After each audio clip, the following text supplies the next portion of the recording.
Go ahead and get started with the Prior Park Master Plan by the Alta Group. So you guys go ahead. Yeah, and Mr. Seibert, if I can just lay the groundwork, Alta is who we've been working with that the City Council approved. Most of you have seen this, but I think Kelly Range and others had alerted us that it has not been seen in the public, although, you know, probably a lot of folks have seen it. This constructing and building out this park will be done in phases over a number of years, that it will take us time and money to, which is, of course, always the important issue. But we wanted to give at least the master plan layout that's been presented to City Council, and then we'll start putting money together as we start looking at which phase that we construct. So Will Hargrove and Brad Mallett are here. They've been working really good, some great young minds working on this. So I'll turn it over to you guys. Thank you, Mayor, and thank you, Mr. Seibert. Thank you guys for having us today. So I'll back up just a little bit and talk for everybody in the room about the history of this site. So just about 10 years ago exactly, I think it was 10 years ago last Thursday, Judge Woodruff and Doug Gates and Carl Hunt came and picked up the mayor and said, we've got to come show you this site. And so they went over and looked at the Pilgrim's Pride site, and we're talking about how, you know, they were on the way out and we needed to do something with that site. And so that really kind of kick-started a planning effort for this site to figure out what that can be and what that should be. And so a few years later, the city purchased that property. You then completed the demo on the property to get it to where it is now. And so in 2019, another firm did a redevelopment plan for this site where they laid out 3 potential options. It was very high level. A bunch of public engagement was done, and I know over 120 Athenians came and voiced their opinions on this. And so that process really guided this master plan process, where this master plan is digging deeper into the site and showing, you know, exactly to scale what this thing can be. And so thanks for having us. We'll dig right in. So you can see on the screen and on the packets that Amy so nicely put together for us. This first page is the illustrative master plan, and so this really lays out the entire site for what we're envisioning this park to be. And so as you can see at the bottom of that image, we're proposing to realign Shaw Street into the site and create a nice kind of gateway arch entry into the park. And so when you come up into this site from Shaw, you would have a nice gateway leading you into the site. Moving to the left side of Shaw Street's extension, we're showing some mixed-use buildings. And so the idea there is that there would be retail on the ground floor and office above with associated parking in the back.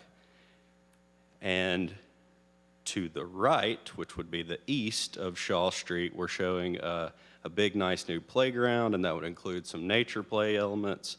It would include a climbing rope net. It would include some berms for kids to crawl on and crawl underneath, as well as some traditional playground equipment and some shade structures, as well as a large splash pad facility that has some associated restrooms and changing rooms with that. And so what we're thinking for that splash pad is not Disney World looking. It's really more high-end, kind of nice paving patterns that just so happen to splash water for kids to jump in. So it's not going to be giant alligators spitting water or anything like that. It's really going to be a more refined design there.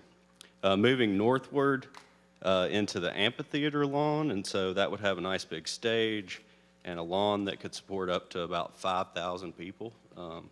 So that would allow the city to bring in some pretty good sized music acts at least a couple times a year to really activate this space.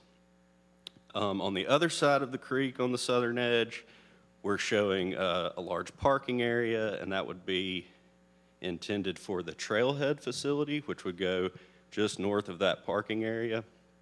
That trailhead would be for the Singing River Trail, which I'm actually also working on right now, an action plan for the city of Athens to, and for Singing River Trail, the organization, to show where all that trail will go within the city. And so we're really envisioning this park as being the top of that trail and the main trailhead for Athens for the Singing River Trail. Within that trailhead facility, there'd be an overhead shade structure, some bike parking, a bike fix-it station, as well as a water bottle filler, so you could come to this site, you know, with a group of folks, get ready to go on your bike ride and take off from there. Adjacent to that trailhead facility, we're showing a structure, so that building could be a number of things, but there's a potential to move the tourism office over there, because we think this is a great place to bring people into Athens for them to kind of start their journey. So just north of that building, there would be a beer garden, and so the idea there is that it would be a tight grove of trees planted on a compacted gravel surface with movable seating and string lights going through the trees, and so that's basically just setting that up as an area to hang out and gather.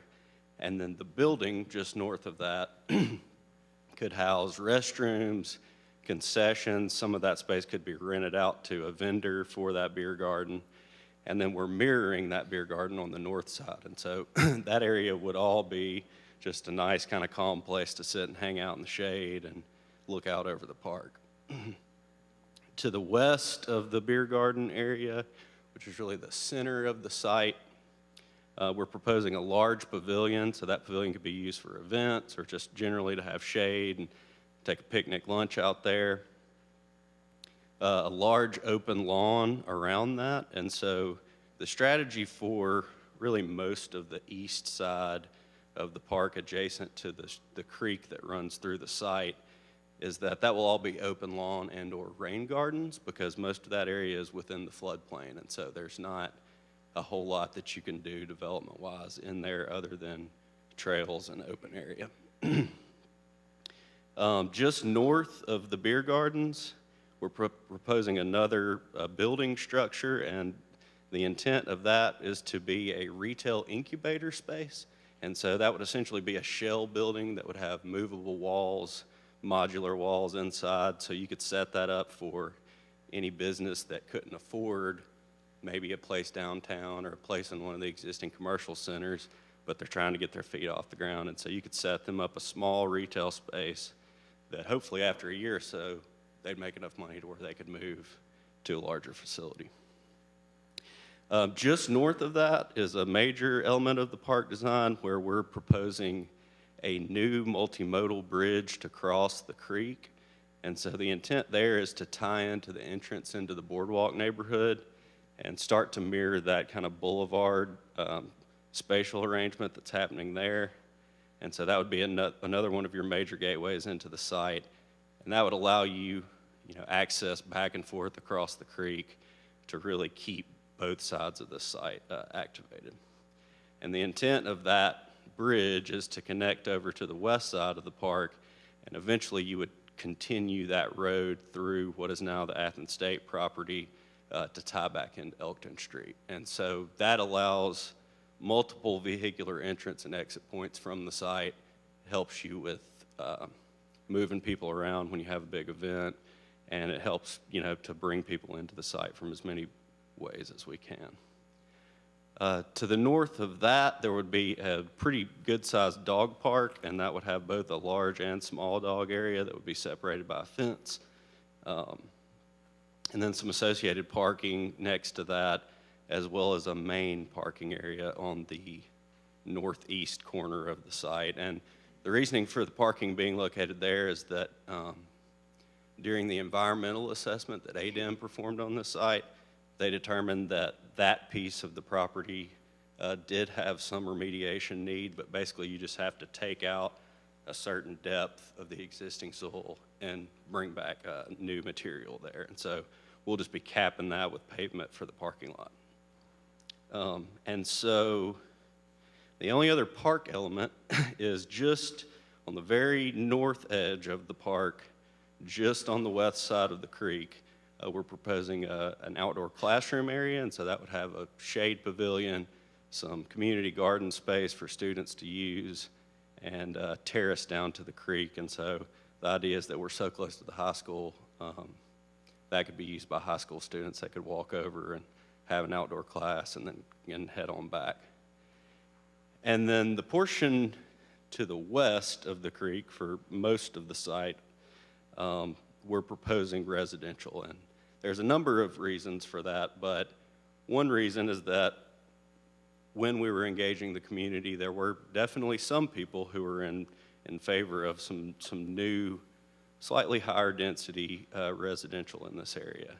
And I like the idea because any good park is near a good neighborhood and is constantly being activated by those people in that neighborhood. And so if you made this site that's 36 acres, it's about 11 football fields stacked sideways, to give you a little sense of scale. If you made this all park and there weren't homes facing this, what you'd end up having is a bunch of dead zone areas where people couldn't be seen, and so it would be a less safe situation, and it would be a less just engaging park in general. And on that note, we've got about 70% park and associated amenities and about 30% residential. So we're pretty heavily weighted for the park. Next slide, please.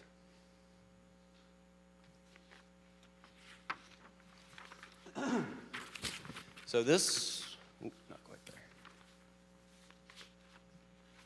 There we go. So this slide starts to get into the phasing of the park. And we've broken this up into about... Kim, go down a little more. Down towards Shaw Street. Thank you, yeah. There you go. So we've broken this into technically 14 phases, although we've numbered them up to 13 because there is a phase 0. So phase 0 would essentially be demoing the rest of the pavement that's out there, doing some rough grading and getting some utility connections into the site for all of the elements that would need utilities. And then phase 1 would focus on making those major street connections that we're proposing. And so going ahead and laying out the infrastructure for the internal roads of the site, as well as starting to work on the potential need for bridge improvements, which my understanding is that there's a civil engineer currently contracted that's looking at those bridges to determine their strength and worthiness. And so after that, we'll be able to go ahead and move forward on any improvements that need to happen there. So once the kind of bones have been laid out, we'll start working on really the meat of the project, which will be phase 2. Phase 2 will include the playground, the splash pad, and the trailhead parking area across the creek. Phase 3 would be for the dog park and main parking area up on the northeast corner. And so the idea there is that we start to activate the front of the site to bring awareness to the public about the site, get it activated. And then once we got some people coming and going, we can go ahead and activate the other side of the park. And so those first 2 real phases, which are splash pad, playground, and then the dog park, those are things that are really going to kind of bring people in immediately. As soon as those things are built, they'll get activated with people. And so getting people excited about it and getting people into the site is our #1 goal to begin with. Phase 4 would then be the Singing River Trail trailhead and the associated building with that. Phase 5 would be the beer garden, central restrooms and concession area. Phase 6 would be the open lawn and pavilion area, that large area. Phase 7 would be the amphitheater and the street access in there. Phase 8 would be the retail incubator and associated parking. Phase 9 would be your residential street connection, so on the west side, as well as that multimodal bridge. And so at that point, we've activated a pretty good amount of the park portion, and we're connecting back over to the future residential portion. Will, I was just saying, excuse me, I think we're going to have to come up with another name other than beer garden. We better say restaurant with outdoor dining. What do you think? Really, when I say beer garden, it's talking about the space, not so much that you're 100% going to be drinking a beer in there. It's more, in the typical beer garden, there's a grove of trees, there's a lot of shade, there's outdoor lighting. there's And movable restaurant seating. food. Yeah, Yeah, and yeah. food and drink, so. And there's a number of ways to structure how that can work that we can get into at a later time. The next segment, like I said, would be that bridge construction and the residential street connections. And so we're at that point, once almost all of the park has been built out, that's when we start focusing on what that residential area may be. And that's an important note because we're not proposing that the city go sell that tomorrow. We're really proposing on the city hanging on to that as long as possible until this park is activated and mostly built for a number of reasons. The main which being that that property as it stands today has a value that is considerably lower than it will be when this park has been constructed. So you can imagine if you were going to buy a house, if it was just a lot, well, it cost a certain amount. But if in the time that you were looking at it, they built a brand new beautiful park next to it, you'd be willing to pay a little bit more for that. So that's the idea there. So once we've got the roads put in, we can do the outdoor classroom that would be up there, as well as the residential and mixed use components. Next slide, please.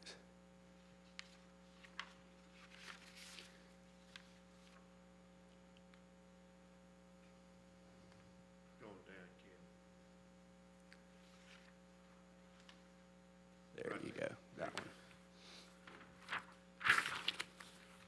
So this slide is showing our circulation plan.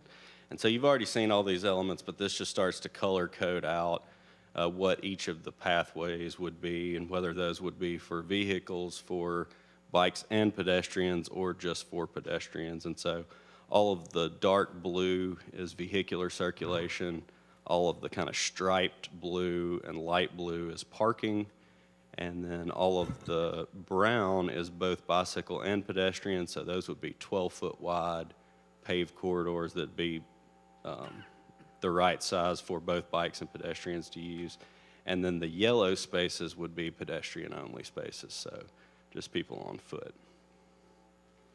And so as you can see, we've got multiple ways for people to get around within the site and to get in and out of the site, which we think is important. And essentially, the Singing River Trail would be all of those brown lines within that, all of which eventually funnel back into that trailhead facility. Next slide, please. So now we start getting into the pretty stuff. So we can stop right here. This rendering here is showing what the gateway looking into the playground and splash pad could look like if it were built as designed. And so the gateway would not look exactly like that, but it's, this is giving you an idea of, starting to make the move of an overhead element that really grabs your eye and lets you know where you are. And I should note, as I see Prior Park in big letters, that Prior Park is a very much interim name, and we are actively working to name this park something that the community can get behind. But we had to move away from Pilgrims or Chicken, and we went with Prior because it's on Prior Street. But that is temporary, and we'll be figuring out what the name needs to be either through the fundraising efforts that the mayor has begun to do, or through public outreach where we have the public name the park. And so it's really starting to show what it looks like at that gateway. I did fail to mention, we will make sure to put a nice landscape buffer on the edge of Prior, since it's fairly high traffic, and we want to make sure that kids playing in that playground aren't tempted to run out in the road, which they would not be. You can go down on this page. So this would be the Singing River Trailhead facility. So like I said, it's got an overhead shade element, basically a pavilion on top of some bicycle parking, with a nice kiosk in the middle that would show you where you are on the trail, could give you some history of both the park and the trail, and tell you where you could go to continue to explore North Alabama on that trail. You can see on the adjacent building, we've started to paint a mural over there that could be a number of things. I think there's opportunity for public art throughout this park. And then you can see the beer garden space, or the tree grove space behind the Trailhead facility there. And we've set up parallel parking on both sides of those beer garden areas for food trucks to park. And so there'd be power hookups and larger parallel spaces to give plenty of room for food trucks. Next slide. And this is a rendering of the proposed amphitheater facility. And so that's got a nice big stage facing out to a big lawn with room to spread out. And we're conceptually showing some kind of raised decks on the creek side, and those are built up to the existing retaining walls that remain from when it was the chicken plant. And I'm glad that those were left because they've got some kind of character to them, and they, kind of provide some insight into the history of that site. And so just thinking about what those spaces could be used for, if you had a big event out here and you charge for tickets and all that, well, you could sell VIP tickets to these areas, and have food and, shade and covered areas and seating for people in those areas. And then the next rendering at the bottom of this page starts to get into what the residential area would look like looking from inside the residential area out towards the park. And so this view is actually looking, those trees in the center back of this image would be just this side of that amphitheater. So this, whereas the first one was looking from the amphitheater in, this one's looking from behind the amphitheater out. And this is a good time to transition to my friend Brad, who worked on the architectural, retail, residential, and mixed-use components. Thanks, Will. Thanks, City Council, for having us. My name is Brad Mallett. I'm with Amble Studios. I was hired by the city and by Alta as a sub-consultant, my architectural firm here in Athens, to look at basically a third of the site, which is approximately 6 to 9 acres of land set primarily on the west side of this lot for both retail commercial development as well as residential development. There was an understanding with the city that it's possible and likely that this, and as part of the fundraising efforts, that there will be some portions of this land that will potentially either have to be leased or sold. What decision is decided is still to be determined at this moment. At any rate, they hired us to look at that acreage of the site and determine just how many housing units could potentially go there, at what size and scale. So we started off by just looking at a lot of the developments that are going around here in Athens, as well as in just other portions of North Alabama. And what we've come up with is a fairly compromise scheme of various different single-family home areas, as well as townhome and even some multifamily areas. So I'll just kind of start at the top here, and then we'll just work our way down. So with the primary residential area being the northwest corner here, which was shown as Phase 11 earlier, is kind of single-family homes that are sandwiched between some townhomes to the far north, as well as townhomes at the south.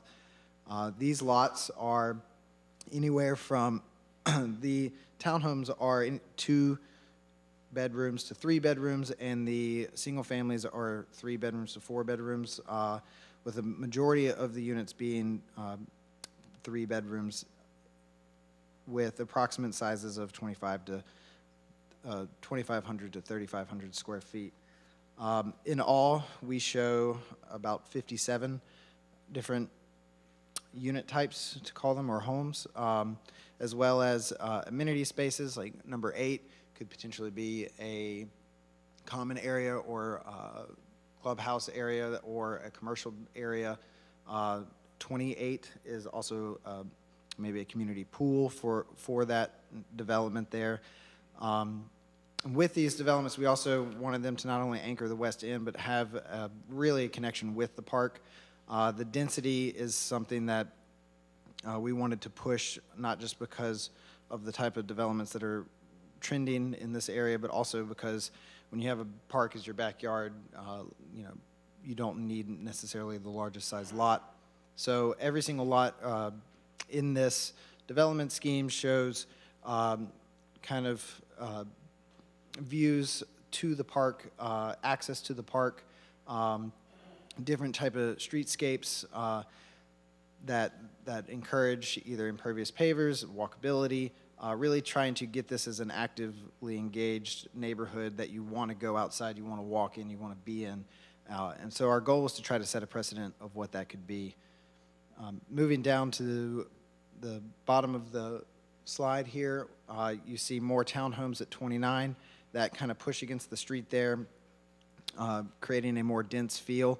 You'll notice that as we move south, it does get a little more dense, or the use type changes as you move further away from residential zones, which kind of hover the northern portions of the site, down to getting closer to Pryor, which is getting closer to where other commercial developments exist in the kind of the adjacent areas. So 29 is townhomes, parking in the rear, and then 05 is shown as what could be a potential multifamily mixed use with maybe retail in the bottom and a condo or apartment on top. Felt nice to put it there next to an amphitheater, especially if you have balconies. It's a great viewing spot for someone who is maybe in a lower income sector to still feel like they're very much connected to the park.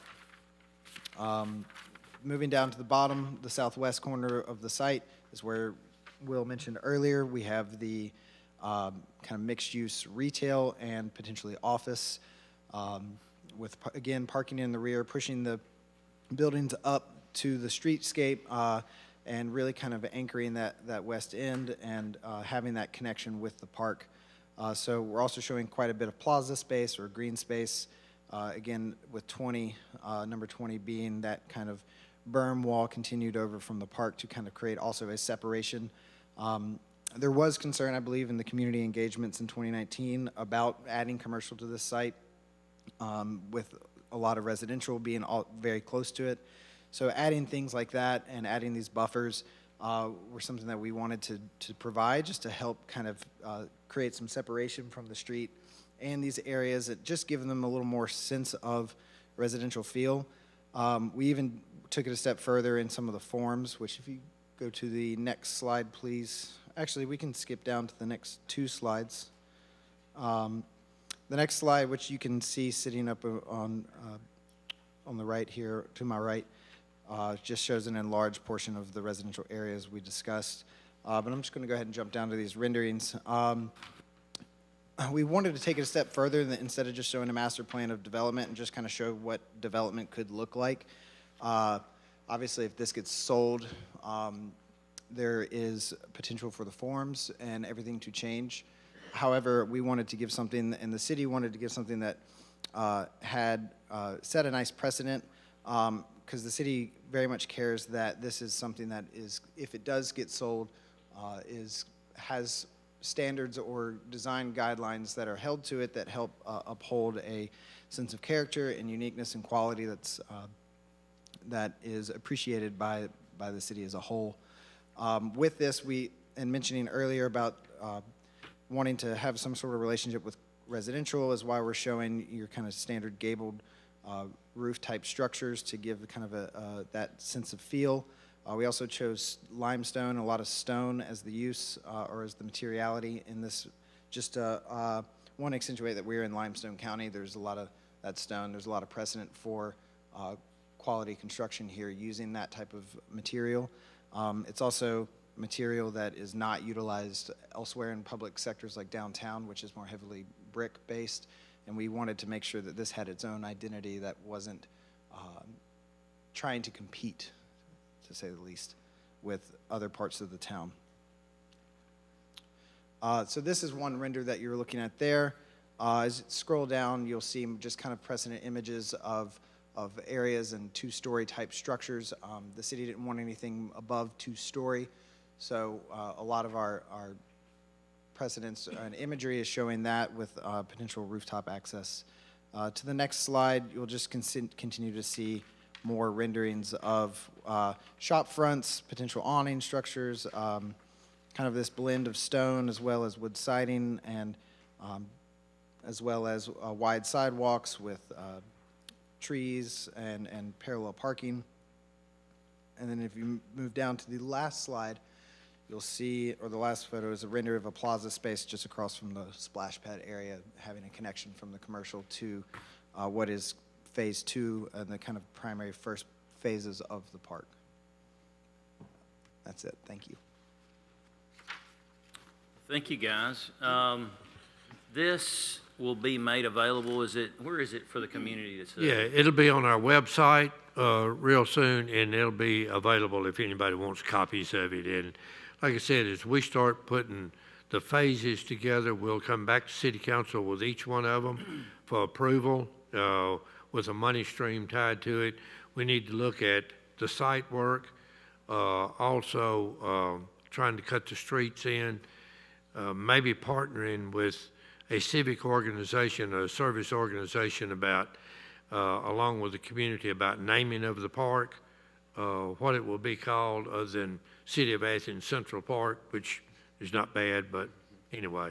So we'll be coming back to the City Council and giving updates. Hopefully, I don't expect anything over the next 2 or 3 months. Well, Brad, Will, you guys, I feel like there's a lot of community, I know, input and guidance on what they wanted here. So I feel like you guys in your groups, respective groups, have done a great job of incorporating that. And I think it's certainly exciting to see what this could be. It's quite a big piece of land and can really be something in a unique spot with a university, the middle school, the high school, all that within walking distance. It's pretty unique to find this big of a track to be able to do something like this. So I think you guys have done a great job with it. Well, thank you so much. And on the note of moving forward with the phasing and everything, Brad and I, although this contract is about to wrap itself up, we're not going anywhere. You know, we both live here, and so we're planning on helping out as much as we can, as often as we can, to help move this thing forward. So Right. There are a lot of unknowns right now, but, you know, eventually they'll be known. So Yeah, starts with a plan, right? that's right. Well, you guys, we know where to find you. Yes, sir. We certainly do. Does anybody have any comments, questions? No. Great. Thank you. We appreciate it. Thank you, guys. Thank you very much. Thank you for your time. Yeah, and I would just say, you know, in the last 5 years, I mean, if you think about it, we've built a new rec center. We've pretty much doubled the capacity of our ball fields. We've got this in the works. We built a brand new park named after former Councilman Jimmy Gill. I think that's everything we've done, but with the trail has expanded. This will be having incorporated Singing River Trail. A lot of these things that growing communities have to have, we are, I think, making a big effort and a big push to do those things. So it just makes the community better to live in as a whole. Yes, sir, it absolutely does. And, you know, as we keep growing as a city, you know, I think where we differentiate ourselves from other cities in the region is that quality of life component. And I think the more that we continue to push these types of improvements that make people just enjoy their day-to-day life better, the more people we're going to get wanting to move here instead of Decatur or Huntsville or Florence. So. Yeah, I agree. Well, thank you. Thank you very Thanks, much. guys. We appreciate it. We can move on to the boring stuff now.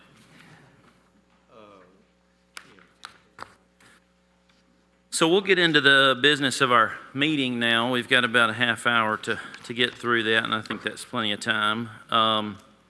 First item we have a public hearing concerning a proposed ordinance to rezone 13 acres located on the east side of Lindsay Lane, directly east of the Cambridge Place townhome development from an R11 to an R2. Also, the adoption of the Master Development Plan for Lindsay Lane townhomes within the corporate limits of the City of Athens. I know a lot of meetings have taken place with Councilman Wales, who's unfortunately had a health issue and can't be with us tonight. Keep him in your prayers. The neighborhoods that will be directly affected by this have had many conversations with Councilman Wales and the developers, and they've come to terms and seem to be happy with all the stipulations. And I'll let you speak to that, Matt, if you want. But as far as I know, the people that will be directly impacted are happy. Yes, the developer has been working with the surrounding neighborhood, and they've come up with certain commitments that they would like to have memorialized on the master development plan, so the applicant has added all of those conditions of approval on there. And I can go through those either now or during the public hearing if you'd like. Sure, why don't we do it in the public hearing? Okay, sounds good, but other than that. Does anybody have any questions about this one? I know we've all had some discussions around it and gotten some information about it, but does anybody have any specific questions on it? You're speaking specifically of public hearing 1? Yes. Oh, okay. First public hearing, and it's got an ordinance to follow. It requires a zoning change to do what's been proposed, and that zoning change has been communicated with the residents that were concerned about it, and there have been a couple of meetings to try and iron any of these things out, as I understand it. Okay. Did you summarize it the same way, Matt? Yes, sir. Do you have any more questions on it, Frank? Or? No, I just want to make Okay. sure I was following what you're saying. I do. It's, yep. It's item 11, PH1. Who will take this, if no questions, who will take this ordinance? You'll do it? All right.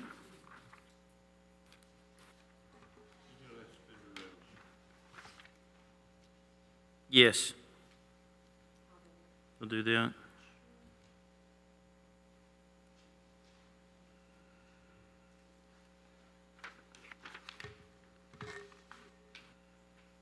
Okay.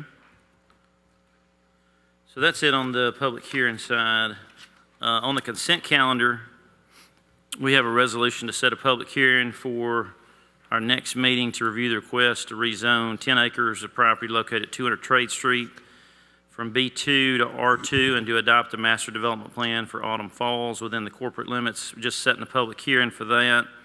Same for item B, it's setting a public hearing for the regular meeting at 5:30 on December 20th to review the request to rezone 31 acres of property located at northwest corner of Pryor and Boardwalk Main Street from a TI, traditional institutional, to a TN3, traditional neighborhood 3, to a TPUD, and to adopt the master development plan for Pryor Park within the corporate city limits of Athens. Again, just setting a public hearing. The third one is item C is a resolution to accept the resignation of Martha Chandler from the Houston Memorial Library and the Museum Board of Directors. And I don't know how long Ms. Chandler's been on, but I know they've been very happy with her service, and so we'll wish her well. And then item D is to appoint John Cotton to fill that vacancy that expires on June 29th of 2024. Does anybody have any questions on any of those? Okay, who will take the? I'll take it. Okay. Item E is a resolution to adopt the org chart for the Water Services Department. Marcia, do you or Jimmy want to speak to that at all? I know I've talked to you about it, but these guys might have some questions. Yeah, come on up if you want. I know it's a position, added position, but somebody might have questions. This is a budgeted position that we put in this year's budget to increase our abilities in the process maintenance area. Right now, we've got everybody kind of lumped together, and we're growing our process maintenance requirements, doing a lot more instrumentation, digital controls, digital monitoring with SCADA improvements. We need somebody that's going to, I guess, ramrod the additional technologies and issues that we've got coming that are of more complex and technical nature. Those things, as far as I can see, are going to be changing into the future. We're going to continually be faced with new challenges, especially as the requirements for treatment go up and our limitations from permits require us to, jump into more exotic technologies. The other thing I'm trying to do is get a person in place there that'll help us with our asset management, formally tracking the, what are we doing on condition assessments? Are we doing the PMs we needed to? Are we making advances where we need to in the equipment that we use in the plant over time? So this is a position that's going to, for the time being, supervise all those efforts and be a working supervisor manager. All right. Does anybody have any questions about this? I've already kind of gotten the down low. Thank you, Jimmy. Who will take this resolution?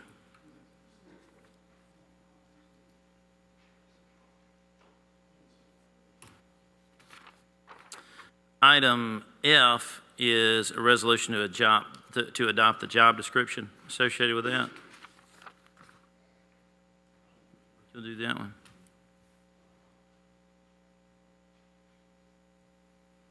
And then item G is an ordinance to amend the existing ordinance to add that job title. I'll take that one.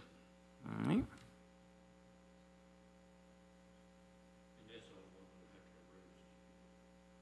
Yeah, who will do that?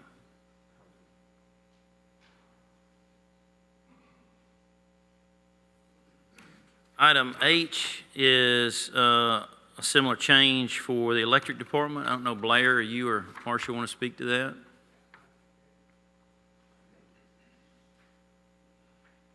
All these were budgeted, by the way, correct? Yeah, that's correct. Yep. Both of these positions were in our FY22 budget. The first one, locator technician, was to add another position to help cover the workload that we've got now. We've got 2 locators presently, and they're spending a fair amount of overtime daily and on weekends trying to keep caught up. So that's where that one comes from. The building maintenance custodian, we're presently in the process of relocating water services to the upstairs area in the warehouse, so they've got an additional 9,000 square feet that they'll have to be maintaining. So that's where that one comes from. All right. Does anybody have any questions on these? All these positions were budgeted, so we got it in budget review. Okay. Who will take this one? Is that H? That is H. Thank you, Blair. I think the next one's mine too. Yeah, the next one is to award the contract for line clearance, tree maintenance. Any questions on that one? No. I mean, Yeah, that this one's, one's basically to finish out the FY22 budget for trimming. We have a time and material crew that works doing mostly removals, so they'll finish out the year for us. And this was budgeted also. yep. Any questions on that one, guys? Okay, who will take you up? Okay, thank you. I'll take it. Thank you, Blair. Right? Yeah. All right, item J is a carryover item that we've had. This will be it was introduced 2 meetings ago. It is a request to annex 4.6 acres located at 16487 Oakdale Road and zone that property into an estate residential and ag district within the corporate limits of the city of Athens. Request made by Kenneth J. and Shauna Winter. This one was introduced by Councilman Wales, actually the November the 8th meeting. So we do not need a second from a process standpoint, correct, Shane?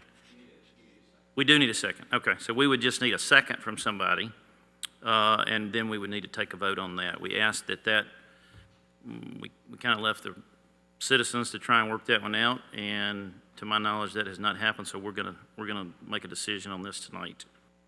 So, who would like to second it? We just wait for the meeting. Yeah. Okay. I'll put you down, Frank, unless you back out. That's fine. Okay. All right. Does anybody have any questions on that one? We can ask during the meeting, or I think we're all up to date on it. Any questions from anybody? Okay. Item K is a resolution concerning additional premium pay for the city of Athens, and I've gotten a pretty detailed explanation on that, Mayor Marks. I'll let you speak to it if you want. Yeah, thank you, Mr. Seibert. And first of all, I've kind of talked individually with each of the city council members, and when we first got into the premium pay, I think all of us wanted to do something to benefit the employees that was working so much during these critical months of COVID. What we did is we started digging into it. We looked at a situation where, and I'll try to summarize this the best I can as layman term, that instead of looking at every individual county or residence where the employees lived, for example, if somebody lived in Lawrence County or Lauderdale County, their wage income of the 150% may be different than what it is here. That's real complicated to say. I tried to simplify this to say, let's look at the state average. The state average was 150% of the state average came out to be $70,260. Each of you helped us by passing that resolution. When I got back and it was brought to my attention by some of the employees and someone outside, actually the 150% salary range in Limestone County was $88,095. So the gap between $70,260 and $88,000 was this much of a gap, and a number of employees, all working for the city of Athens, was not reaping the benefit of that. It is absolutely my mistake for not digging into it more, and I would just ask that the city council to please go to that. If a person lives in Lauderdale County and don't fit that $88,095 gap, then it will come out of each department head's budget for employees and benefits. We believe there's about 32 of those that live outside of Limestone County. But quite honestly, guys, I messed it up. I'm here to ask you to help me correct it. Yep, no, I'm in support of this, and it allows us to, we have a higher median income, so it allows us to distribute this bonus, or it's not really a bonus, but it's a premium pay that, to an additional 30 employees, which I think we all are happy to do. So I don't really have any further questions about it. I would just like to, so that everybody will understand, before we go to this, how many employees were being overlooked, and by going to this, how many would be included? Can you give me that information? Approximately. You mean over the 88,000? Yeah, because there was a cutoff at 70,000 that left a lot of employees out. About 30. About 30 new ones. About 30 will have to come out of the city's funds. Okay. But there were about 100 employees that would not have gotten this, period. Yeah, That's what I was asking. So those 100 employees will benefit from this, and then the 30 that are topped out, the departments will take care of those, right? So what I'm saying is we are benefiting about 130 employees that would not be benefited had we not done this. Does that make sense? About 100, yes, sir. About 100. Okay. And 30 of those 100 we'll have to pay for out of our own Okay, that's funds. Does that make sense? Yeah. I just wanted No, thank you for the everybody to question. understand. Does anybody else have any questions? Who'll take this one? We'll need to suspend the rules on this I'll one. suspend the rules on it. And just for clarification, we have not acted to cut any checks for the other. We just held that when I started looking at this thing, so. Mayor, can I add Well, something? yes, can you add something to that? Yeah, I just would like to add something with respect to this. And Mayor Marks calls it, characterizes it as a mistake. And I wouldn't view it quite as a mistake. What the city of Athens is doing here is something that I haven't seen any other city across the state do. In an effort to push these ARPA funds as far as they can be pushed, Mayor Marks' recommendation is to go by the county, 150% of the county residents for the employees rather than 150% of the state average. Yeah. That increases it from 70 to 88, but it leaves a situation where if you only use those ARPA funds, some employees would be treated differently. If I lived in Limestone County, I'd get the benefit of the 1,000. But if I lived in Morgan, I wouldn't get the 1,000. That was the situation that the city was trying to avoid the last time it appeared in front of the council. So what Mayor Marks' proposal does is to try to find a way to supplement that so these employees aren't treated differently and everybody can be brought to the same level as somebody that lives in, say, Limestone County. So to Annette's point about pulling from the different city funds, there will be some city funds, not ARPA funds, that have to be spent in order to achieve it. But I would just say this, just for the benefit of the council, by going to these links to try to maximize out the ARPA funds and then supplement it with city funds, the city is actually doing more for employees in the way of premium pay and ARPA to benefit them than most other cities in Alabama who have not been nearly as creative in trying to take this approach. No, thanks for that clarity on it, Shane. I agree, and I think we want to be able to distribute it to as many as we can, and this is allowing us to do that, so we appreciate it. Any other comments, questions on that one before we move on? Okay. Item L is a resolution to authorize funds from the Water Services operating cash reserves for Garver USA to perform consulting services for the design of an additional force main at the wastewater treatment plant to improve hydraulic capacity, and for the manager to enter into a master services agreement with Garver USA to complete this work. Jimmy Junkin, do you want to speak to that at all, or?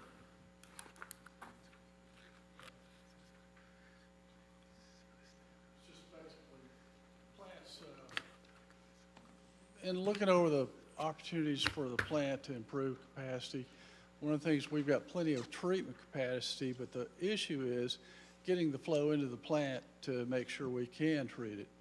We're at that point where the pumps we have can't quite push it through the existing lines.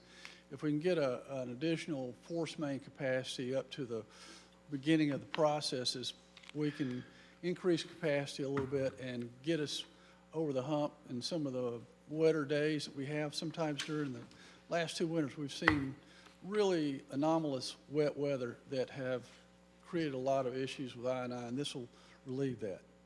Okay. Does anybody have any questions on it?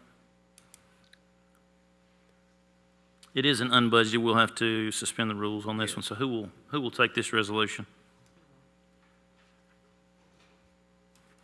And then the rule suspension. I will. Okay. It's my understanding item M is pulled. Yes. Another water services. That's correct. Item. Okay. Well, that's all. I don't think we have any to add. We don't have a need for an executive session, so we've got a little break here. Do we have any other business we'd like to take up? Okay. We'll take a break. Start 5:30. Thank you all.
Thank you. We'd like to thank everybody for coming out tonight to City Council meeting. I would start by saying, well, Annette, I'll let you go ahead and do the roll call and call us to order. Okay. Mr. Wales is absent tonight. Mr. Travis? Here. Mrs. Henry? Here. Mr. Harper? Here. And Mr. Seibert? Here. 4 present, 1 absent. I was just going to say real briefly, Councilman Wales has had a health issue. He is doing okay. I saw him earlier today. We would just ask that you keep him in your prayers. We expect a recovery, and he's doing well, stable. When I spoke to him, he was doing well. So with that, Councilman Travis, would you please lead us in a prayer? Certainly I will. Please let's stand. Awesome God, wonderful Counselor, Prince of Peace, Lord of Lords, and King of Kings. We come to first and foremost to just glorify you, Heavenly Father. We're so appreciative that in spite of us, in spite of the things we do and say that are contrary to what you'd have us to do and say, you love us and you bless us and you continue to help us to be the best that we possibly can be. We thank you, Heavenly Father, for this opportunity to serve. We thank you for the opportunity to listen, Heavenly Father. We thank you that you give us the grace to do the best that we can under your leadership. We pray that the words of our mouth and meditation of our heart be accepted in our sight, and help us not to lean to our own understanding, but in all our ways to be directed by you. We thank you for this assembly. We thank you for all that are here. We pray especially for Councilman Wales. We pray for a speedy recovery for him. We pray for the people that are devastated in the last weekend, Heavenly Father, in Kentucky and the other states, Heavenly Father, Mayfield. We just pray that you just continue to lead them to a path of completion, so that they might be restored. We love you. We exalt you. We lift you in praise. In Jesus' name we say thank you. Amen. Please join me with the pledge. I pledge allegiance to the flag of the United States of America and to the republic for which it stands, one nation, under God, indivisible, with liberty and justice for all. Amen. Thank you for that, Councilman Travis. And I would say if, out of all of us, Councilman Wales is probably happy to have you praying for him. You seem to have the hotline. We appreciate that very much. Thank you. City Council minutes, we need an approval of those, please, and the work session minutes from last meeting. Move to accept the minutes, President. We get a second? I second it. We get roll call on that, please, Annette. Mr. Harper? Yes. Mr. Travis? Yes. Mrs. Henry? Yes. Mr. Seibert? Yes. 4 yeas, 0 nays. We do not have any special city council minutes nor standing or special committees, so we'll go to the report of officers. Mayor Marks, you've got a special group thank here you. tonight. Thank you, Mr. Seibert. First of all, let me just tell you how much I appreciate y'all and how great it sounds to have prayer and pledge of allegiance with a large audience. So thank you for that. And before he hits me with his stick, please keep my friend in your prayers for this Friday. He has surgery. He's going to be fine, and he'll be back with us soon. So, Frank, we wish you the best, buddy. Yeah, and we'll be here anytime you need us. Many of you have had phone calls. Every one of you have had phone calls regarding the wellness center and the swimming pool at the hospital. And I'd just like to say, from a public standpoint, I think it's a poor decision made by the hospital either in Huntsville or in Athens, but it's their decision. I think it's not in the best interest of our citizens, those that have gone through rehab and other courses where they have actually had to go there for rehab for heart conditions and other things. And I'd just like to read this and have it recorded in the minutes. I've received numerous phone calls, so have you. I've spoken to Athens Hospital CEO Tracy Collins. There are finance concerns with the Huntsville hospital system about upgrading and maintaining the pool. However, there are concerns, many concerns, from our citizens about losing this community asset that provides for the health and wellness of so many. I wholeheartedly support the hospital, looking forward to find creative ways to keep the pool open, and I'm willing to look at any option for the city the county, and our state legislative delegation that they may have to help us with this issue. Thank you.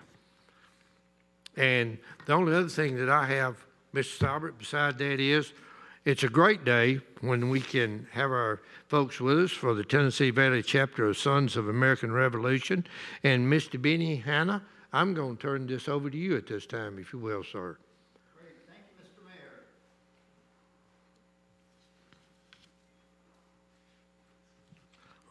Mayor. Hopefully this will work for me. Hi, can everybody hear me? Great. My name is Benny Hanna. I'm the current president of the Tennessee Valley chapter, Sons of the American Revolution. We are a 200-plus strong membership here in the Tennessee, northern Alabama, and we're all direct descendants of a Revolutionary War soldier. And today is a special day for us.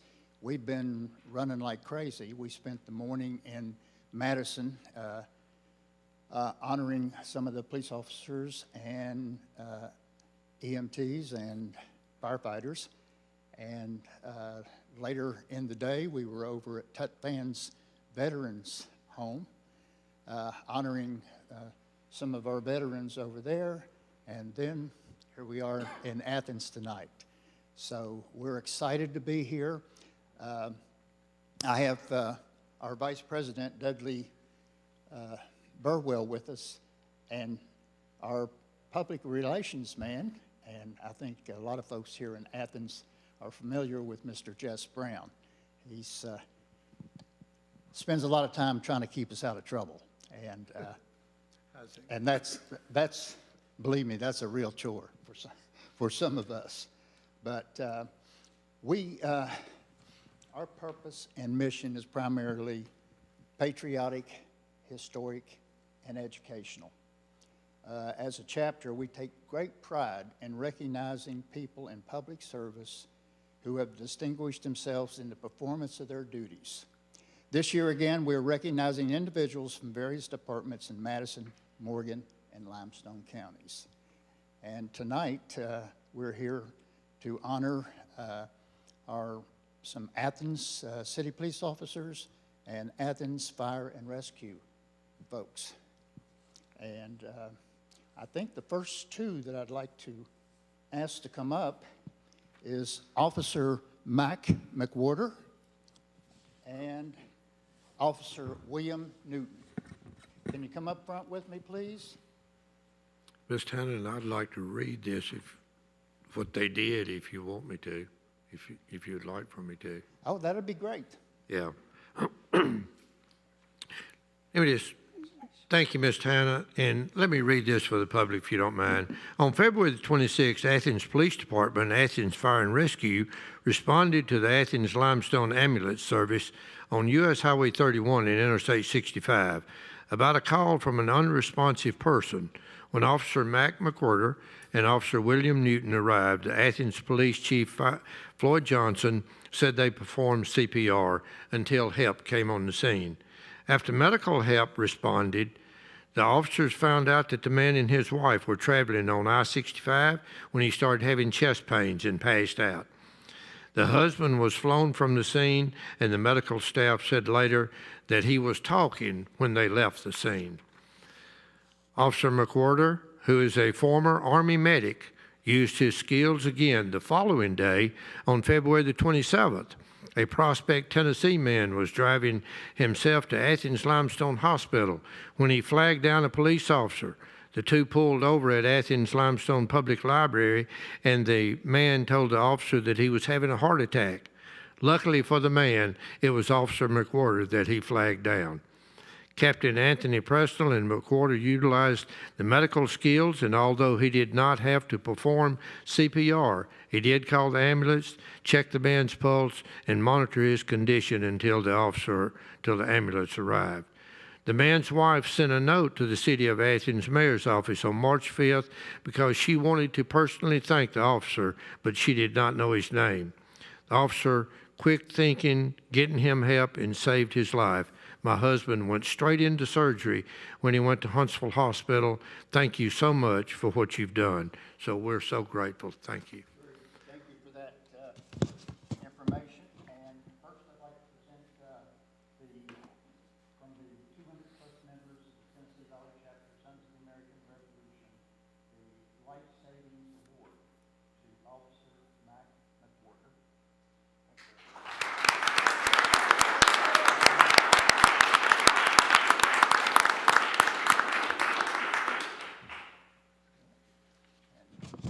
Next, again from the Tennessee Valley Chapter, I'd like to present Officer William Newton, also Life Savings Award.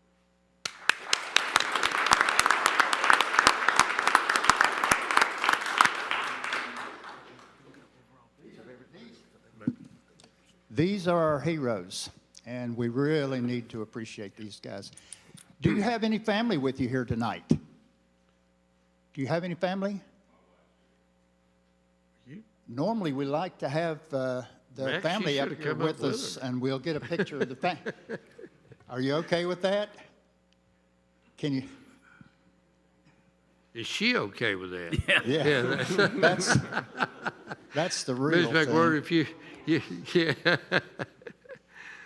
Mac, we appreciate you, buddy. Thank you. Yep.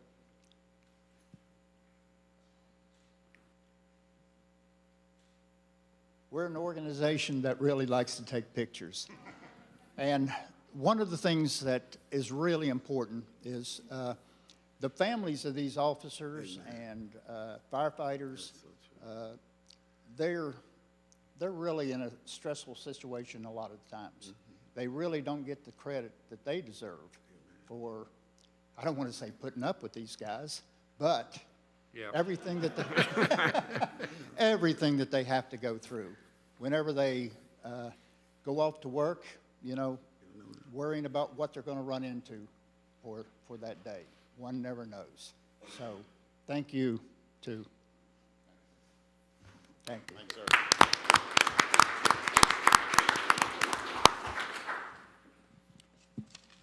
Our next group of officers, I'd like to ask Captain Chris Gilman, Driver Martin Ezell, Driver Colton Hill, Firefighter Trey Stinson, and Firefighter Brandon Joyce.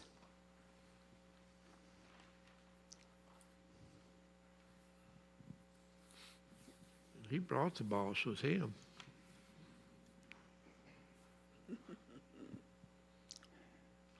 Mr. Mayor, will you? Yes, sir. Thank you, Mr. Tanner. Upon arriving at Athens business, the engine crew found a female patient with no pulse. One co-worker was on the phone with 911, and one co-worker was performing CPR when the crew arrived. The crew took over the CPR and placed an AED on the patient. After 2 rounds of CPR and AED, analyzed the patient and advised that shock was needed. The crew did this and checked again, but found no pulse. The crew began CPR and AED again, analyzed the patient, and advised a shock was needed. The second shock was administered as Athens EMS arrived. The patient's pulse was restored. Athens EMS took over patient care and continued life-saving efforts. Driver Hunter Campbell and driver Cody Collins. On August the 5th, a woman broke through a fenced barrier and climbed on top of the water tank that many of you know about, and that had undergone maintenance and jumped into the tank with 350,000 gallons of water. The hatch closed behind her. Retired police officer Doug Duran saw it happen and called authorities. Athens firefighters Hunter Campbell and Cody Collins climbed the tank and found her swimming inside and convinced her to come out. They secured her with a harness that they got over, and they got her over the edge. To help keep her calm and for her safe, they talked to her as they walked down the metal ladder. The ladder in the tank is 70 feet tall. The fire department must train for these type of emergencies, not just fires. Athens Fire and Rescue Chief Hogan says. The incidents recognized here demonstrate how the department and its members train and prepare for many incidents. And I just want to congratulate you guys for what you did, and I appreciate you and all of our employees. Thank you. Mr. Mayor, that was for drivers Hunter Campbell. Yes, sir. I think they're probably still in the back. Okay, that's okay. Oh, okay, they came up. Yeah, So we they're got the here. whole group up here. Yeah. Great, okay. I'll go ahead and start with Hunter. Hunter, did you climb the tower? Yes, sir. Yes, you did. It's a pretty good story, isn't it? Yeah.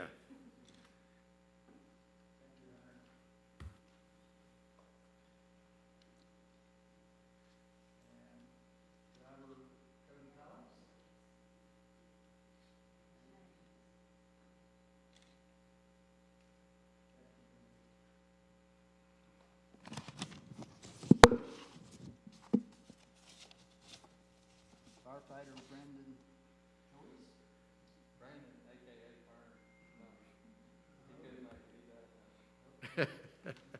We will save that for him. Firefighter Trey Stinson.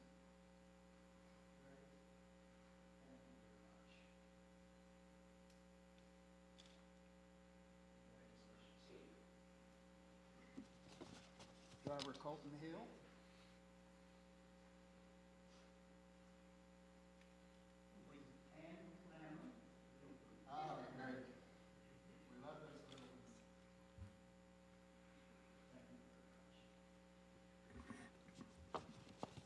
Driver Martin Isnell.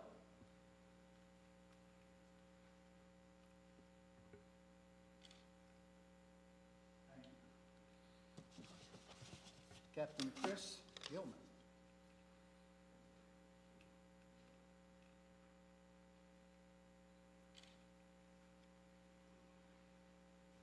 Great. Chief Hogan, why don't you and your crew come up and get a picture with your men? Good idea.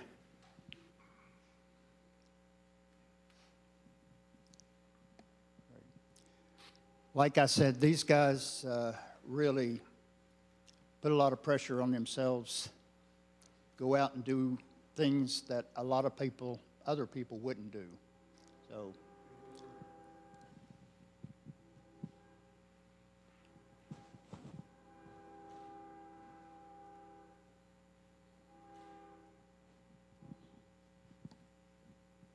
any other family members out that could come up? We love to take pictures. And just to, we have a national magazine that will be published, and your pictures will appear and names will appear in this national magazine. That's Very good. So, again, we're very proud of you.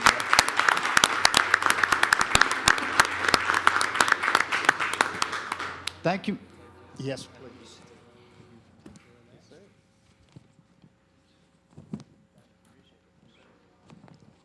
And thank you, Mr. Mayor, for the opportunity for our organization to come down and recognize these brave individuals. Well, we appreciate you, and thank you so much for you, Dr. Brown, and your team for being here, and we look forward to seeing you soon. Merry Christmas to you. Great. Thank you. Thank you, Mr. Hannah. We appreciate that. I'm quite certain none of these guys do this to put a tie on and come in here and sweat in front of this crowd. That's probably the last thing they want to do, but it's a pretty big deal to save somebody's life, and we appreciate it very much. Yep, thank you. All right.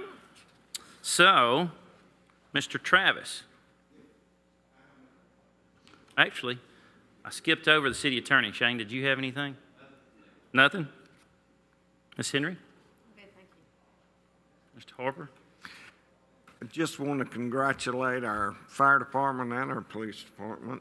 They represent the city well, and we just appreciate them and all our employees. I think we're very lucky to have dedicated people working for the city. And that's all I have. And Mr. Seibert, if you will, I know each and every one of you have been in a similar situation to what the people in Kentucky. And Frank, thank you for including those folks in your prayers. Man, they've been devastated, and they hit. I can't imagine a tornado of that magnitude stand on the ground for 250 miles.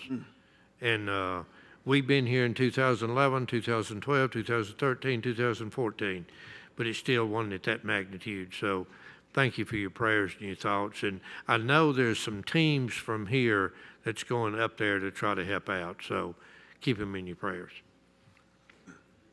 I don't have anything else other than echo the mayor's comments to please keep Councilman Travis in your prayers this Friday, and we certainly will be, for a healthy recovery. And with that, we will move on to our public hearing. Public hearing 1 is a public hearing concerning a proposed ordinance to rezone 13 acres, 7 acres of green space, and 6 acres of building area located on the east side of Lindsay Lane, directly east of the Cambridge Place Townhome Development, from an R11 to an R2, and also the adoption of the Master Development Plan for the Lindsay Lane Townhomes within the corporate limits of the City of Athens. So we'll open the public hearing. Matt? Yes, sir. Matt Davidson, City Planner with the ES&CD Department. The applicant is proposing to rezone approximately 13 acres that's directly east of the Cambridge Place luxury townhomes. These 13 acres are being proposed to be developed in a similar manner. It would be the phase 3 of the development. The applicant is proposing to set aside approximately 7 acres of open space for this development and develop about 6 acres of the 13 for a total of 80 units. The buildings will be consistent with architecture from the first 2 phases, no changes there. And the applicant has also provided some commitments that they've agreed upon with the adjacent neighbors to make sure that they're memorialized within the master development plan that is approved with the rezoning. The specific commitments are there will be, if you could put it to the last slide, Kim. Everyone is seeing them. There you go.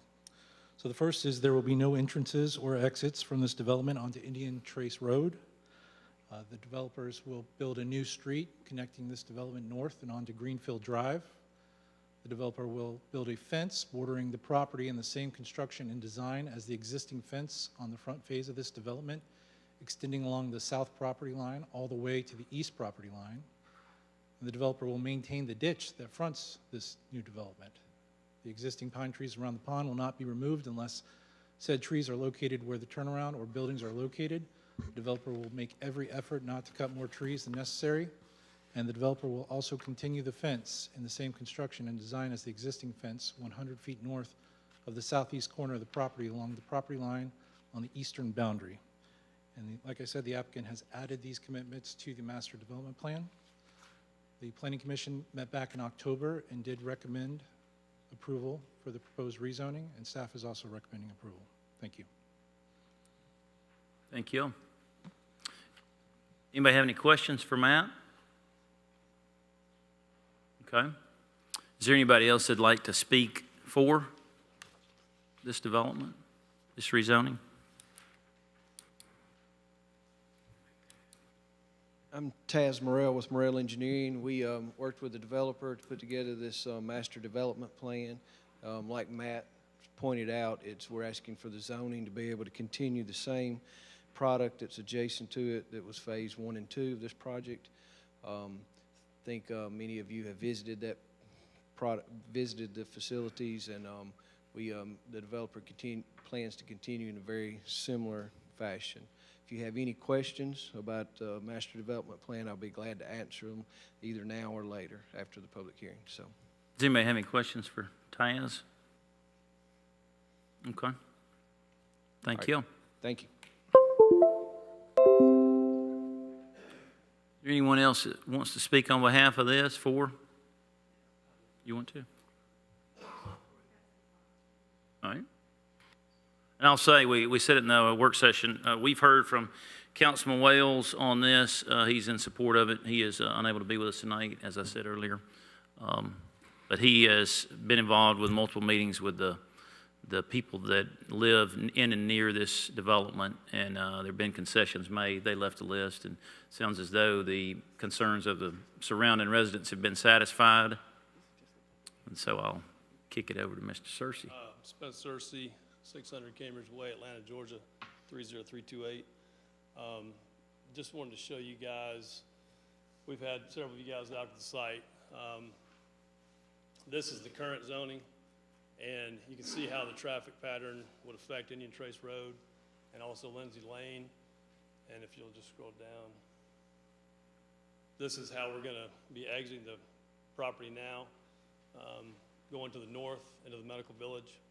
So that should alleviate even some traffic off of Lindsay Lane and obviously not hit Indian Trace Road. So just wanted to kind of show the difference there. All right. Does anybody have any questions for Mr. Searcy on this one? All right, thank you. Is there anybody else that'd like to speak for this?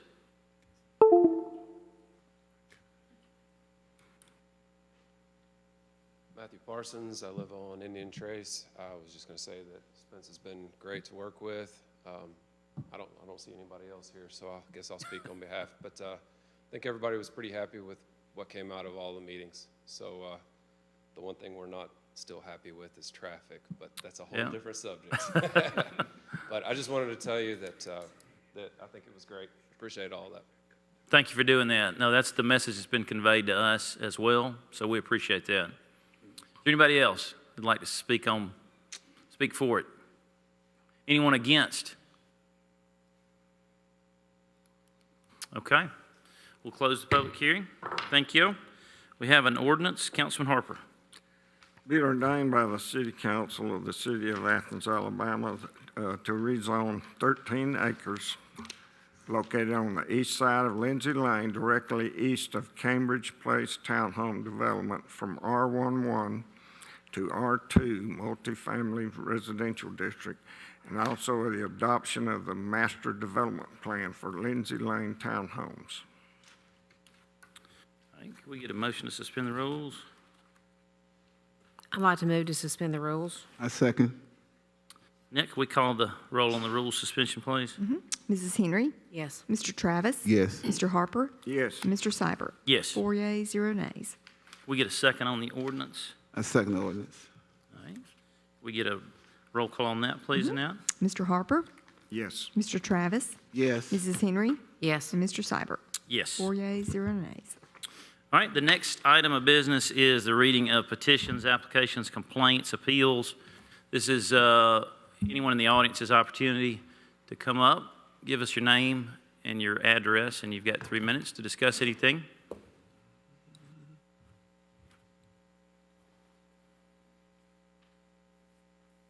David Malone, 1300 Summers Drive here in the city. I'm really, well, I started to say I didn't know where to begin, but I know begin at the beginning. Several months ago, I think it was in the spring, even before we received the plans for Jimmy Gill Park, there was a meeting held here with tables with where people could make suggestions about the Prior Street facility.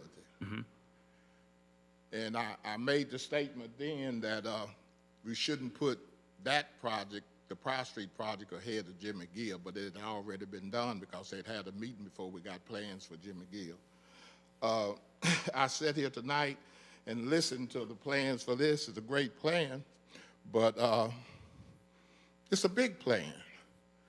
But the plans for Jimmy Gill Park, we could put them on this piece of paper, and we didn't get what we were supposed to get. And I stood here and explained that to you all, and no council person at all said anything to try and change that. If you got the plans, you should have followed the plans. Nobody followed the plans, but I knew this was going to happen. I knew they were going to break the bank on this project here. But we didn't even get what we were supposed to get according to the plans of Jimmy Gill.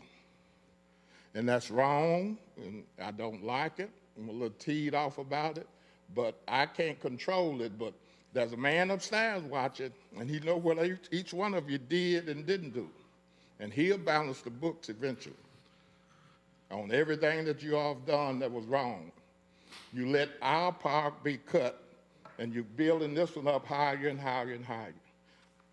Excuse me. It looks to me as if you're going to have better facilities for the small and big dogs than we're going to have for our kids. That's the way it looks to me. And that is wrong. And you are going to have to answer to God for that because you let it happen. You didn't say not one word about the plans when I told you that the basketball court was small, the all-purpose field was small. You didn't say anything. Everybody dropped their head. But now everybody's holding their head high because of this. But I knew it all was going to happen. But you got to answer for it, every one of you. Now, one more thing I want to say is it's December. You all gave, well, the city inspector, whoever gave Mike Bailey 6 months. It's up. 6 months up on Miller. He's moved one truck. He's put up 3 doors on the exterior, but they're interior doors. Now it's time for somebody to act on that. Instead of you all dropping your head and just letting it go, you got to act on something. You're supposed to be up there to help us, not hurt us. And you got to help everybody, not just certain areas of the town, help everybody. And there's another building at on Washington Street, the old Dr. Pepper plant. The roof falling in on it on the back. Somebody needs to look at that one. And then as I mentioned this, did anybody ever look at the house across the street? The last time I mentioned that, everybody dropped their head. You're supposed to be city councilman. City, the entire city. And I would appreciate it if you would be that and stop picking and choosing where you work and where you spend the money. Thank you. Mr. Seibert, if I may, Mr. Malone, you and I met about the all-purpose field. We walked out and agreed to what would be done. You and I met on the site. We also met about the basketball court. I told you it was undersized. But we also designed, instead of a 40 by 80 pavilion that we had at the old Jimmy Gill Park, we designed a 50 by 100 pavilion. And you acknowledge that, and yet you say that we're bowing our heads like we're not trying to give. And I don't want this to be an argumentative session, but you're not giving the whole story to what is done there. Call me down there and ask me what trees should be removed. And we talked about the size of the park. Was nice, okay. Yep. But we didn't, when you called me down there, we didn't discuss the basketball court no more than saying we need to put something up there to keep the cars from running off the road onto the basketball court. All right. That's what we talked about. Okay. But that still doesn't, nobody followed the plans. And no council person even spoke up to try and correct the plans to get them done properly. Not even District 3's council. He didn't try and get it done right. Mr. Malone, I appreciate your comments, but you don't know what I've done. No, you don't. No. You didn't do it publicly. Well, that's right, and we have. You didn't do it publicly, and you didn't let the people in your district know what you have done. And we haven't talked about anything private, so that's where we are. But yeah. If you want to have a conversation, we're glad to. Yeah, we can have a conversation anytime. Yeah, and we appreciate the comments. Does anybody else have any comments?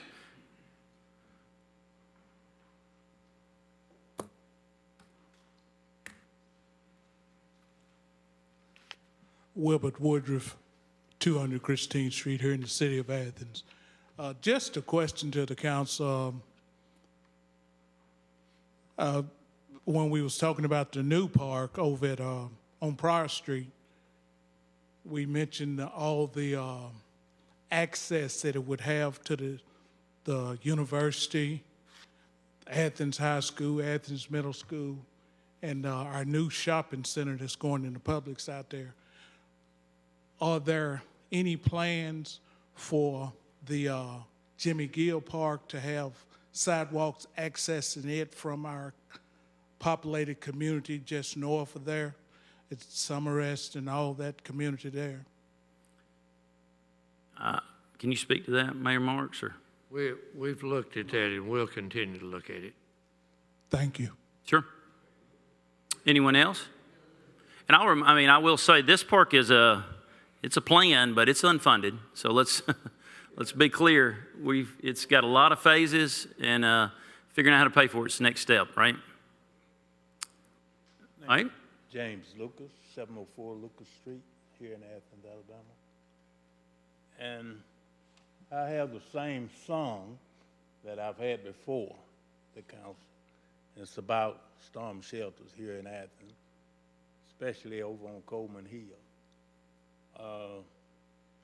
I believe that the safety of the people ought to be #1 priority. And this tornado that came through Kentucky and other states this past weekend, it just brought back to my remembrance of some of the tornadoes that I lived through, and see how it affected my friends and family members.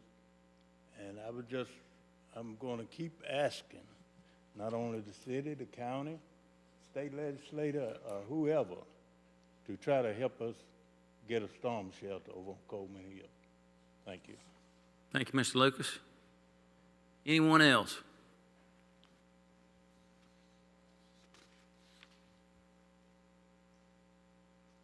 My name's Milton Legg. I live at 112 MacArthur Drive. My property fronts or backs up to the old chicken plant. And I just want to voice my displeasure with the plans that have been laid out.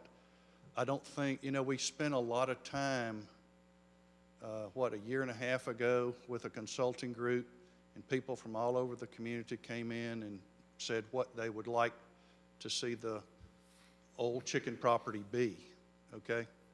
And it was an overwhelming park. And I don't think that what's been presented reflects what the people said. We said that we didn't want any multifamily housing down there. We said that we didn't want any development down there, period, that we'd like to see it as a park. And I think that the city council or whoever is driving this bus has forgotten about all the people that came up here, met with the city, met with the consultants about what they wanted. And I don't think this reflects that. So I don't know what our recourse is, but it is really disappointing when we're asked to come up here and give our thoughts, and then the plans don't reflect those. All right. Thank you, Mr. Legg. I think it's 70% park, 30% residential, and obviously everybody's not going to get everything they ask for, but I feel like they've done a pretty good job rendering what the common themes were for most of the people. So, does anybody else have any? Ms. Seibert, can I just make one thing clear? Sure. There has been no approval of any plans or anybody's park. There has been no money allocated for anything at Prior Park. Nothing has been done. All they did tonight was just present the plans as proposed.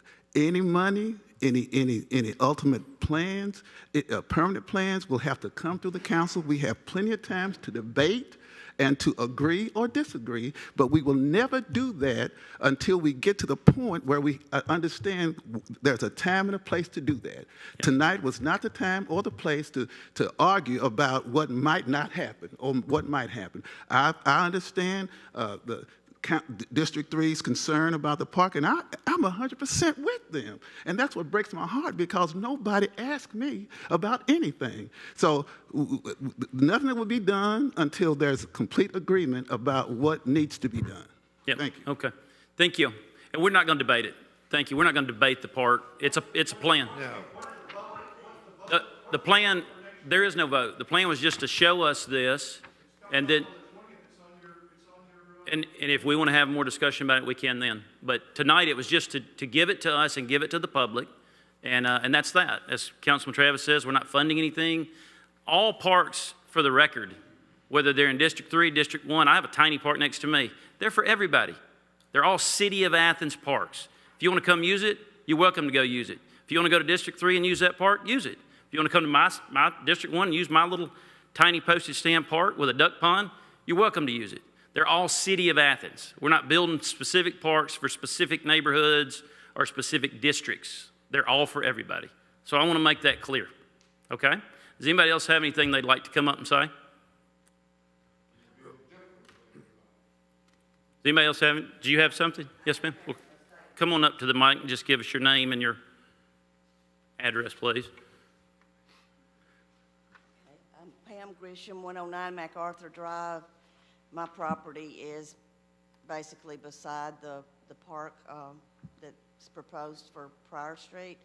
I just wanted to say that if we use a lot of the space that could be green space for housing, it's going to really knock a lot of the things that would be great for Athens to have, because we're running out of green space in town, and this would be, I feel like, one of our last chances to do something really, really great in that area of the city, or any area of the city for that matter.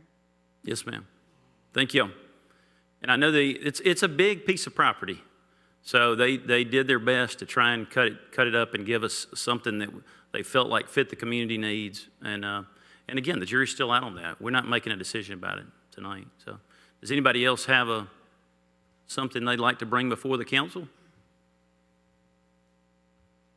Okay, we'll move on to our business for the night. The consent calendar. Yes, Councilman Travis. Consent calendar. First, Resolution A is be resolved by the City Council of the City of Athens, Alabama, to set a public hearing for the regular meeting at 5:30 p.m. on December the 20th, 21, to review the request to rezone plus or minus 10.51 acres of property located at 200 Trade Street from a B2 General Business District to an R2 Multifamily Residential District, and to adapt the Master Development Plan for Autumn Falls within the corporate limits of the City of Athens. B is a resolution by the City Council of the City of Athens to set a public hearing for the regular meeting at 5:30 p.m. on December 20th, 2021, to review the request to rezone plus or minus 31.7 acres of property located in the northwest corner of Pryor Street and Broadwalk of Main Street from a T1, which is a traditional institutional, to a T3, 10-3 traditional neighborhood 3 district, and a traditional planned unit development, and to adopt the master development plan for Pryor Park within the corporate limits of the City of Athens. C is a resolution by the City Council of the City of Athens to accept the resignation of Martha Chandler from the Houston Memorial Library to the Museum Board of, from the Houston Board Library and the Museum Board of Directors. And finally, D, be it resolved by the City Council of Athens to appoint John Cotton to the Houston Memorial Library and Museum Board. The appointment will expire on June the 29th, 2024, and will be fulfilled, and he will fulfill the term of Ms. Martha Chandler. Thank you. Can we get a second on that, please? Second. All right, Annette, would you please call for a vote? Mr. Travis? Yes. Mr. Harper? Yes. Mrs. Henry? Mr. Seibert? Yes. 4 yeas, 0 nays. Item E, Councilwoman Henry. Be it resolved by the City Council of Athens, Alabama, to adopt the attached organizational chart for the Water Services Department, which includes 44 regular status positions. We get a second on that? Second. Now, would you please call for a vote? Mrs. Henry? Yes. Mr. Harper? Yes. Mr. Travis? Yes. Mr. Seibert? Yes. 4 yeas, 0 nays. Item F, Councilman Harper. Be it resolved by the City Council of Athens, Alabama, to adopt the following job description for the Water Services Department. It's Process Maintenance Superintendent, grade 12. All right, can we get a second on that? Second. Yeah, would you please call for a vote? Mr. Harper? Yes. Mrs. Henry? Yes. Mr. Travis? Yes. Mr. Seibert? Yes. 4 yeas, 0 nays. Item G, Councilman Travis. Item G. Let me get there. Item G, be ordained by the City Council of the City of Athens, Alabama, that the ordinance number 888 establishing classification list for classified employees is hereby amended and effective as this date, December 13th, 2021. And the Move to following job suspend. title lists classified persons of the Water Department, which is the Process Maintenance Supervisor. Move to suspend the rules. Second. Annette, would you please call the roll on the rule suspension? Mr. Harper? Yes. Mrs. Henry? Yes. Mr. Travis? Yes. Mr. Seibert? Yes. 4 yeas, 0 nays. And can we get a second to Councilman Travis's ordinance? Second. All right, would you please call the roll on that, Annette? Mr. Travis? Yes. Mr. Harper? Yes. Mrs. Henry? Yes. Mr. Seibert? Yes. 4 yeas, 0 nays. Item H, Councilman Henry, Councilwoman Henry, I'm sorry. Whatever. Be it resolved by the City Council of Athens, Alabama, to reorganize the electric department in accordance with the attached organizational chart, which includes the following 77 full-time positions. This adds building maintenance custodian 2 positions and locator technician 3 positions. Second. All right, Annette, would you please call the roll on that one? Mrs. Henry? Yes. Mr. Harper? Yes. Mr. Travis? Yes. Mr. Seibert? Yes. 4 yeas, 0 nays. Item I, Councilman Travis. Item I, be it resolved by the City Council of the City of Athens, Alabama, to authorize the Electric Department Manager to award a contract for fiscal year 2022 line clearance and tree maintenance, hourly labor, and equipment to Affordable Tree Services Incorporated. A copy of the rate sheet will be kept on file at the Office of the Electric Department Manager. We get a second, please? Second. Annette, could you call the roll on that one? Mr. Travis? Yes. Mrs. Henry? Yes. Mr. Harper? Yes. Mr. Seibert? Yes. 4 yeas, 0 nays. Item J, we just need a second, and I think you were willing to do that, Councilman Travis? I second item J. Could we call for a vote on that, Annette? Mr. Wells is not here. Mr. Travis? Yes. Mrs. Henry? Yes. Mr. Harper? Yes. And Mr. Seibert? Yes. 4 yeas, 0 nays. Item K, Councilman Harper. Be it resolved by the City Council of the City of Athens that the City Council adopts finding of Section 1 of Resolution Number 2021-1776, and that is concerning additional pay, premium pay for the City of Athens employees. I vote for rule suspend. I move to have the rule suspended. We get a second on that? Annette, would you please call the roll on that, the rule suspension? Mr. Travis? Yes. Mrs. Henry? Mr. Harper? Yes. Mr. Seibert? Yes. 4 yeas, 0 nays. Could we get a second on the resolution? Councilman Harper's resolution? Oh, yes, then I second it. We get the roll call on that, please, Annette? Okay. Mr. Harper? Yes. Mr. Travis? Yes. Mrs. Henry? Mr. Seibert? Yes. 4 yeas, 0 nays. And as Councilman Harper said, for those of you that weren't here for the work session, that was, we increased the threshold for that premium pay. So happy to do that for the workers. Item L, Councilwoman Henry. Now, therefore, be it resolved by the City Council of the City of Athens, Alabama, at this meeting, December 13th, 2021, that the council authorizes the amount of $55,600 to be funded from the Water Services Department operating cash reserves for Garver USA to perform consulting services of Task Order 1 for the design of an additional force main at the wastewater treatment plant to improve hydraulic capacity, and the Water Services Department manager for and on behalf of the City of Athens is authorized to enter into a master services agreement with Garver USA and Task Order 1 to complete this work. Councilman Travis? Yes, I move that we suspend the rules. Second. Annette, would you please call the roll on the rule suspension? Mr. Travis? Yes. Mr. Harper? Yes. Mrs. Henry? Yes. Mr. Seibert? Yes. 4 yeas, 0 nays. And then could we get a second on Councilwoman Henry's resolution? I second it. All right. Would you please call the roll on that, Annette? Mrs. Henry? Yes. Mr. Travis? Yes. Mr. Harper? Yes. And Mr. Seibert? Yes. 4 yeas, 0 nays. Thank you for coming. That concludes our meeting. Everybody have a good evening. Thank you. Thank you. Appreciate it. You can.